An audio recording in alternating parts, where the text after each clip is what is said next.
Bismillah. Assalamualaikum warahmatullahi wabarakatuh. Nah, sekarang kita belajar muhasabah. Kalau menurut petunjuknya Imam Haris Al-Muhasibi di Ri'ayah li Hukukillah, muhasabah itu diawali dari lidah. Maksudnya berarti apa yang kita ucapkan. Kalau hari ini mungkin dikasih strip jempol. Apa yang kamu tulis di medsos, apa yang kamu posting. Karena sekarang kan orang itu eksisnya kan nggak cuma lewat kata-kata, tapi juga lewat jempol. Lewat statusmu, lewat postinganmu. Sekarang kan jargonnya tidak lagi aku berpikir maka aku ada, tapi aku bikin status, aku posting maka aku ada. Iya. Kalau kamu punya grup WA dan kamu diem aja nggak posting-posting, kan kamu terus nggak dianggap ada. Kalau kamu posting yang nge-like banyak, yang komentar banyak, kamu baru merasa, wah aku eksis nih. Nah, itu berarti aku posting maka aku ada. Nah, yuk dimuhasabah deh. Kamu posting apa hari ini? Kamu ngomong apa saja hari ini? Itu lidah. Lidahmu mengeluarkan apa saja hari ini? Yang penting berapa persen, yang iseng berapa persen. Kalimat-kalimat yang baik berapa persen, kalimat netral berapa persen, kalimat negatif berapa persen. Itu kalau kamu bisa ngitung ini luar biasa muhasabahmu. Imam Haris Al-Muhasibi itu dikenal ahli muhasabah. Berarti beliau mengukur, oh, wah ini sudah terlalu banyak ngomong jelek ini misalnya. Terus setelah lidah, mata. Mata, kalau mau ngomong matamu enggak enak. Mata kita dalam sehari-hari itu lola ya. Kamu pakai buat apa saja? Apa saja yang kamu lihat? Ya mungkin hari ini banyak lihat HP, Pak. Ya wis, kamu di depan komputer, di depan HP itu yang kamu lihat apa? Bukan salah saya loh, Pak. Saya itu sebenarnya bacanya bagus-bagus. Tiba-tiba iklan. Iklannya itu gambarnya wow gitu ya Pak. Oh, yo jangan buka situs-situs itu. Salahmu sendiri iseng googling. Jadi mata. Kalau kan ada pepatah yang masyhur itu laka al-ula. Jadi kalau engkau jatahmu cuma lihat yang pertama. Tapi kalau yang kedua dan seterusnya itu tidak boleh. Kalau lihat yang gitu-gitu itu sekilas saja yang pertama. Astagfirullah terus paling ke sana. Nggak boleh diulang, kalau diulang sudah dosa. Biar nggak ngulang, lihatnya yang lama. Ini masih yang pertama loh Pak, belum ngulang. Oke, itu strategimu itu. Terus telinga. Telingamu mendengarkan apa saja, itu kamu yang tahu lah ya. Kemudian tanganmu, apa yang kamu lakukan dengan tanganmu. Terus kakimu. Perutmu. Perut itu berarti apa yang kamu masukkan. Berani menjaminkah yang kamu masukkan halal? Berani menjaminkah yang kamu masukkan baik dalam perutmu? Terus kemaluan. Saya tidak tahu sudah fungsi apa belum yang punya kalian yang belum nikah. Tapi hati-hati. Orang sering terjebak di kemaluan itu, wadaknya itu tapi isinya kan nafsu. Sejauh mana kamu bisa mengontrol itu nanti menentukan nasibmu. Lahirnya itu. Oke, nilailah ini sampai rapotnya tidak merah. Apakah itu lidah, mata, telinga, dan macam-macam. Berarti fisikmu positif. Kalau sudah fisikmu positif, muhasabah level 2. Tanyakan tujuannya. Kebaikan yang kamu lakukan itu untuk mencari ridhonya Allah atau ada pamrih lain? Mulutmu yang baik, perilakumu yang baik, kamu mendengarkan yang baik-baik, kamu jaga benar perut kemaluanmu. Itu demi ridhonya Allah, ada pamrihnya enggak? Ada tujuan yang lain enggak? Jangan-jangan untuk tujuan-tujuan selain Allah. Pak, saya sekarang rajin tahajud, rajin puasa Senin Kemis. Pak, kenapa? Baru daftar CPNS. Iya, ada pamrihnya kemarin-kemarin kemana aja. Jadi coba dicek, ada pamrih-pamrih dunia enggak? Saya sekarang rajin sholat duha, Pak. Kenapa? Lu sholat duha itu katanya rezekinya lancar, Pak. Ya enggak masalah, tapi enggak masalah dengan Tuhannya, tapi targetnya kok itu. Jadi muhasabah level 2, ayo dicermati. Kebaikan-kebaikan yang kamu lakukan itu mencari ridhonya Allah apa tidak? Kalau lulus di level 2 ini, masuk ke level 3. Kamu kan tadi sudah baik, lahirmu, batinmu juga baik ternyata. Kamu mencari ridhonya Allah. Tapi sekarang coba tanya, kamu bangga enggak dengan dirimu? Kan kadang-kadang, wah alhamdulillah Pak, itu kan pernyataan kebanggaan diri. Saya sekarang sudah level saya sudah tinggi Pak. Saya hanya Allah yang saya cari ridhonya. Kamu tidak sadar begitu kamu mengklaim bahwa levelmu sudah tinggi, kamu tidak kayak yang lain, kamu sudah tidak punya pamrih. Sebenarnya menunjukkan bahwa kamu sedang jatuh lagi. Jadi ini level naik satu level, tanyakan kamu bangga tidak karena sudah melakukan jasadmu baik, rohanimu juga baik. Kalau ada kebanggaan-kebanggaan itu, kamu masih, batinnya masih perlu diperbaiki. Karena dalam dunia sufi, kebaikan yang beres baik lahir maupun batinmu itu sebenarnya anugerah dari Allah. Kalau usahamu saja mungkin tidak cukup. Makanya kalau sudah sampai level itu, kamu tanyakan di level selanjutnya, adakah perasaan bahwa keberhasilan itu karena usahamu saja atau karena bantuan dari Allah?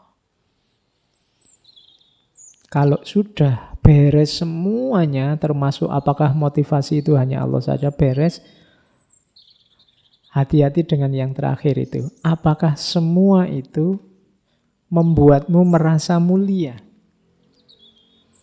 Wah, saya ini rasanya dimuliakan oleh Allah, Pak. Hidupku lancar, nyaman sejak kecil. Nah, ini rasa ini juga hati-hati. Saya ini sekarang derajat saya kelihatannya sudah lebih tinggi, Pak, dari kemarin. Itu hati-hati. Teman saya itu Pak, susah hidupnya. Saya itu loh enak, lancar. Wah, berarti saya ini mulia sekarang ini. Hati-hati. Jadi jebakan-jebakannya ada di situ. Jadi ini jadikan rumus untuk muhasabah. Coba dicek mulai fisik satu-satu. Kalau beres semua ditanyakan, ini hanya untuk Allah saja atau tidak?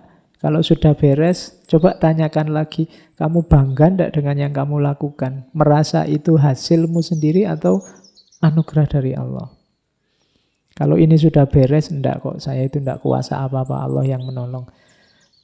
Kamu merasa besar, merasa penting, merasa mulia enggak dengan makommu yang semacam itu? Begitu ada rasa itu, ya kalau pertandingan kamu kena diskualifikasi. Tidak jadi mulia di depan Allah. Ini namanya muhasabah. Mungkin kita tidak bisa sampai level tinggi, ya pelan-pelan. Sampai level 1 saja luar biasa sudah. Lidah terjaga, mata terjaga, telinga terjaga. Terus naik ke level kedua yang hanya ridhonya Allah. Kalau sudah begitu, semua kebanggaan kita sirnakan, diyakini bahwa segala yang terjadi adalah anugerah dari Allah. Dan meskipun begitu, tidak perlu ada rasa bahwa aku ini mulia, aku ini istimewa, aku ini penting, dan seterusnya. Nah, itu caranya muhasabah. Oke, terus muhasabah juga harus hati-hati. Kadang-kadang kita sering tertipu dengan amal baik. Amal baik juga, katanya Imam Haris Al-Muhasibi, harus ngerti porsi dan proporsinya. Harus paham urutan-urutannya, mana yang harus duluan, mana yang belakangan. Bekerja itu ibadah. Sholat duha juga ibadah. Dua-duanya ibadah. Mana yang harus didahulukan, mana yang harus dibelakangkan. Dibelakangkan bukan berarti ditinggal. Kalau pas lagi rame-ramenya pekerjaan, misalnya kalian buka toko kok waktunya sholat duha, kok pelanggan pada datang semua, terus ya jangan ditutup tokonya, saya sholat duha dulu lah. Itu salah prioritas. Kita sering begitu. Kadang-kadang ada salah prioritas itu, yang sunnah diutamakan, yang wajib ditinggal. Salah prioritas. Waktunya sholat tahajud semangat karena ada misinya. Habis sholat tahajud ngantuk, subuhnya bareng duha. Ya. Itu urutannya keliru. Kalau puasa Ramadan rasanya kayak formalitas, tidak ada rasanya. Tapi setelah Ramadan puasa sunnahnya dikuati serius. Kebalik, harusnya di Ramadan ini kita serius. Di sana fadilahnya macam-macam. Nah, ini namanya urutan amal. Hati-hati. Orang sering tertipu di sini. Di antara godaannya setan, katanya Imam Haris Al-Muhasibi, itu kita dibolak-balik urutan amalnya. Jadi kebaikannya. Saya seminggu yang lalu ada cerita. Saya tidak tahu pastinya gimana. Jadi ada teman-teman mahasiswa yang sedang sholat. Kebetulan yang depan jadi imam. Terus ambruk tempat sholatnya. Jadi imamnya ini kejeblos ke bawah. Kebetulan yang bawah ini sumur. Ya ada cerita itu kan. Saya tidak tahu pastinya, tapi ada cerita. Setelah imamnya jatuh ke bawah ini, ada makmum satu ke depan melanjutkan sholat isyaknya. Menyelesaikan sholatnya. Saya tidak tahu ini yang di bawah ini sedang berjuang apa tidak. Coba nanti saya masih belum jelas, tapi ceritanya begitu. Tapi akhirnya beliau yang imam ini meninggal, mahasiswa. Jadi hati-hati. Jadi ini urutan amal. Baik, sholat itu wajib memang baik, tapi nyawa juga nomor satu. Gitu loh. Ya kan? Kadang-kadang ada orang itu kan misalnya saking, wah ini wajib ini sholat, kadang pinggir jalan besar sholat. Ya jalan sebentar sedikit di sana sudah ada masjid. Ini godaannya setan. Hati-hati. Jadi muhasabah juga ya. Urutan amal. Karena setan itu sering menggoda di sini. Akhirnya kita terjebak. Mungkin nanti begitu dihisab, justru yang wajib ini keteteran. Kita lebih asik dengan yang sunnah-sunnah. Bukan berarti salah, tapi keliru urutannya, salah prioritasnya. Jadi antara makanan utama dan cemilan, kita lebih mengutamakan cemilannya. Makanan utamanya tidak tergarap. Hati-hati. Kita harus ngerti. Untuk yang semacam ini tetap kita butuh ilmu. Jadi tidak sekedar. Jadi kebenaran, kebaikan itu tidak sekedar kita tahu jenisnya apa terus kita laksanakan. Kita butuh rumus-rumusnya. Kapan dilaksanakan, dalam situasi apa, untuk alasan apa, dan seterusnya. Karena begitu salah, pakai, malah bahaya, kadang membahayakan kita. Saya sering mengilustrasikan itu. Hari ini kan ada Google itu. Kita ada apa-apa nyari Google. Di Google banyak informasi, tapi kalau tidak kita pakai secara hati-hati, nanti jangan-jangan kita menggunakannya tidak pas. Kita misalnya kepala pusing, terus kamu Google. Sebab-sebab kepala pusing. Nomor 1, kolesterol tinggi. Nomor 2, jantung tersumbat. Nomor 3, terus kamu kan terus stres itu kan. Waduh, jangan-jangan ini sebentar lagi aku stroke nih. Nanti kamu apa-apa dikit, informasinya tidak salah, tapi kamu belum tahu porsi dan proporsi informasi, konteksnya informasi, kapan dia pasnya. Contoh ini bisa dikiaskan kadang-kadang tentang agama kan juga begitu. Hukumnya ini apa? Njujuk saja kamu nyari hukum gini. Terus kamu tidak ngerti porsi dan konteks dari fatwa yang diberikan itu untuk apa, kapan, dalam situasi apa. Itu gunanya kita nambah ilmu terus. Tanya ahlinya, bila perlu nyari yang bisa nuntun. Makanya dalam tasawuf itu disarankan ada mursyid, ada penunjuk, penuntun. Kalau jalan sendiri khawatirnya tadi keliru. Wong kamu cuma sakit pilek aja merasa kena serangan jantung lah, kena apalah gitu. Nanti dadanya sesak sedikit merasa, waduh, ini jangan-jangan paru-paru nih. Ini jangan-jangan asma nih, macam-macam. Tidak. Oke, cari ilmunya. Terus, nah dalam teorinya Imam Haris Al-Muhasibi ada 3 akhlak utama. Kalau kita ingin dekat dengan Allah, 3 ini harus jadi kuncinya. Ini di Ri'ayah li Hukukillah ada. Jadi yang pertama, berhadapan dengan Allah itu senjata kita 3 itu. Yang pertama apa? Taubat. Yang kedua, khauf dan roja. Yang ketiga, muraqabah. Pokoknya begitu merasa kita sedang di hadapan Allah, begitu merasakan kehadiran Allah, 3 hal itu kita hidupkan. Kita bertaubat, mohon ampun atas semua kesalahan, semua dosa kita. Kita hidupkan lagi khauf dan roja. Kita takut akan segala kekeliruan, kesalahan kita, sambil kita berharap rahmatnya, berharap anugerahnya. Kemudian yang ketiga apa? Muraqabah. Jadi muraqabah itu merasakan kedekatan, merasakan kehadirannya selalu. Cirinya apa muraqabah kita itu sukses? 3 katanya Imam Haris Al-Muhasibi. Yang pertama malu pada Allah, yang kedua selalu mengagungkannya, dan yang ketiga mengutamakannya. Kalau dalam diri kita selalu merasakan Allah hadir dan dekat, yang pertama pasti malu.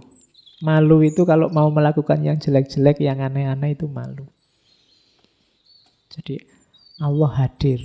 Mungkin kamu sedang berkaca sendirian di rumah, habis mandi nyanyi-nyanyi di depan kaca, terus wah malu aku kalau dilihat Allah. Itu contoh paling gampang. Malu itu begitu. Kalau ketahuan orang tuamu begitu kamu nyanyi-nyanyi kan langsung berhenti. Kenapa? Malu. Nah, mau melakukan apapun, kalau diiringi kesadaran bahwa Allah itu hadir karena muraqabah kita sukses, itu biasanya kita akan terjaga dari hal-hal yang jelek. Begitu mau mesuh, sudah bilang oh enggak enak ya, astagfirullahaladzim. Kenapa? Kamu sadar bahwa Allah hadir. Wah, ada Allah nih, jadi enggak enak kita. Malu itu berarti apa? Sukses muraqabahnya. Yang kedua mengagungkannya, itu pasti. Kesadaran Allah hadir itu akan Allah yang Maha Kuasa, Allah yang menguasai segalanya. Dan yang ketiga mengutamakannya. Mengutamakannya itu kamu mau melakukan sesuatu. Ketika kamu tahu Allah tidak suka ini, Allah tidak ridho ini, sudahlah, kuutamakan Allah saja. Mungkin kamu ujian akhir, sekarang kan masanya ujian akhir. Temanmu bawa contekan kok yo pas. Kamu bisa sambil ngelirik saja kelihatan jawabannya, misalnya sebelahmu. Begitu kamu mau nyontek, Allah tidak suka yang kayak gini. Malu aku kalau dilihat Allah. Kuutamakan Allah saja. Itu berarti muraqabahnya sukses. Tapi kalau rasa semacam itu tidak muncul, alhamdulillah Pak, rezeki jangan ditolak. Ya, berarti kamu tidak malu sama Allah. Wong ketahuan manusia aja berbuat jelek kan kita malunya luar biasa, apalagi Allah. Makanya katanya Rasulullah itu al-ismu mahaka fi sodrika wa karihta ayatolia alaihinnas. Dosa itu biasanya ciri gampang antara lain kalau orang tahu kamu malu, kamu tidak suka, itu berarti dosa. Apapun yang kamu lakukan, kalau orang tahu kamu malu, kemungkinan besar itu dosa. Terserahlah, kamu ngerti sendiri dalam hidupmu apa. Yang itu kalau ketahuan orang, kamu malu. Itu kemungkinan besar dosa. Jadi, akhlak terhadap Allah itu isinya taubat, kesadaran untuk tiap hari mengistighfari dosa-dosa kita, khauf dan roja, dan juga muraqabah. Kesadaran akan kedekatan dengan Allah. Oke, terus saya bilang tadi riya ya. Riya itu bagian paling panjang dalam kitab riayah. Saya tidak bawa banyak, silakan teman-teman baca sendiri kitabnya. Dalam bahasa Arab boleh, bahasa Indonesia terjemahnya silakan dicari. Ada riak besar, riak kecil. Riak itu pamer itu loh, bukan riak kalau kamu flu itu. Riak, jadi riak itu ibadah ingin dipuji. Jadi ingin orang lain melihat kemudian kagum. Itu riak, sengaja pamer. Ya mirip-mirip kalau kamu sedang narsis pingin selfie terus kamu share. Padahal itu sudah diolah dengan program apa di HP-mu. Terus wah kamu tambah putih ya, terus kamu seneng. Pingin pamer. Itu sejenis itu. Cuma ini ibadah. Ya. Jadi ingin memamerkan keutamaanmu. Sebenarnya orang cuma tanya yang bisa dijawab dengan satu kata saja. Tapi karena kamu ingin pamer keluasan ilmumu, kamu jawabnya setengah jam. Ini ya Pak, menurut ulama ini, itu sebenarnya begini. Tapi beda sama ulama ini. Itu orangnya sampai pusing lah, terus gimana Mas? Ya pokoknya ada nuansa pamernya. Jadi hati-hati. Ada riak besar, riak kecil. Kalau yang riak besar itu ya memang cuma pamer itu tujuannya. Tidak ada yang lain. Jadi kalau riak kecil tujuannya yo pamer, yo pahala sebenarnya. Saya ingin cari pahala kok Pak. Tapi kalau dipuji ya suka juga sebenarnya. Itu riak kecil. Jadi kalau tidak dipuji terus jadinya males. Mas diminta baca Al-Quran itu. Yang mendengarkan berapa orang? Wah itu alamat itu sudah. Pak diminta jadi pembicara Pak. Pesertanya berapa? Orang seperti apa? Itu berarti ada tendensi ingin pamer. Jadi hati-hati dengan riak besar termasuk riak kecil. Riak kecil itu Imam Haris disebut juga syirik kecil. Berarti riak besar itu ya syirik. Tujuannya bukan Allah lagi. Tapi manusia, pujian, hanya ingin dipuji. Hati-hati karena kita punya tendensi ini. Setiap manusia itu punya daya narsisnya masing-masing. Tidak ada orang yang dipuji tidak senang itu. Meskipun gayanya Allah apa sih aku ini kan gitu. Tapi apa sih aku ini tuh nadanya memang nada ingin dipuji. Aku ini bukan apa-apa kok. Kuliah itu ya nilaiku A semua. Kemudian kan sering begitu. Nah, itu podo wae itu janjane ya pamer. Ya kan? Saya itu prihatin, Pak, IP saya turun, Pak. Berapa sekarang? 3,9. Ya wis. Oh, itu turun toh. Iya, karena kemarin 4, sekian misalnya. Oke. Jadi hati-hati dengan riya. Minggu lalu saya ceritakan kadang-kadang riya ini munculnya sangat halus. Kadang-kadang orang itu kelihatannya seperti merendah-rendahkan dirinya, tapi dengan merendahkan dirinya itu dia sebenarnya ingin diunggulkan. Kadang-kadang kamu ingin, wah sudah sadar anak ini. Kamu ingin dianggap sadar. Wah anak ini sudah tobat rasanya. Kamu ingin dianggap sudah tobat. Sudah hijrah nih sekarang. Nah, antara lain begitu. Hati-hati. Dan karena urusan hati itu lebih susah ngontrolnya. Kalau sekedar fisik sih gampang. Hijrah, oh kemarin enggak pakai jubah, sekarang pakai jubah. Oh, hijrah kamu. Nah, itu gampang kalau fisik. Tapi kalau batin susah. Kamu sendiri yang tahu. Itu ada tendensi riya atau tidak. Maka hati-hati. Terus Nah, apa ndak boleh kita beribadah karena ingin dicintai orang? Ndak boleh. Itu namanya riya. Tapi kalau kita ikhlas, dengan saya ikhlas itu ada orang yang suka, Pak. Ada orang yang terus muji. Ada orang yang terus suka. Kalau itu ndak apa-apa. Aku ndak niat riya kok. Tapi kok orang terus suka sendiri, muji sendiri. Loh, kalau itu ndak masalah. Tapi pujian orang jangan jadi tujuan. Makanya tadi agak rumit ini, kita harus hati-hati. Pujian orang jadi tujuan itu kadang-kadang tidak di awal, tapi di akhir. Begitu tidak ada yang muji, terus semangat kita turun. Oh, berarti tujuannya orang. Ngaji kok begitu pesertanya sedikit, terus males. Tidak jadi ngaji lah. Itu berarti tendensinya bukan Allah lagi. Jadi harus hati-hati. Jadi bukan berarti kalau dipuji orang itu pasti riya, enggak. Tapi hanya kalian yang tahu, itu tadi tujuannya Allah. Tapi terus mungkin karena memang kedekatan dengan Allah itu indah sehingga ada orang muji. Kalau ini enggak apa-apa. Tapi tujuanmu kalau hanya pujian itu, kalau itu riya. Kemudian yang kedua, ada lagi yang unik. Orang yang meninggalkan ibadah karena takut dianggap riya. Ini riyanya double katanya Imam Haris Al-Muhasibi. Kenapa? Jadi yang pertama dia dosa kenapa? Meninggalkan ibadah karena prasangka. Kamu kok GR, aku ndak pengen muji kamu kok. Kamu merasa, Pak, saya ndak mau sholat tahajud, malu ada temen. Nanti dipuji aku. Siapa sih mau muji?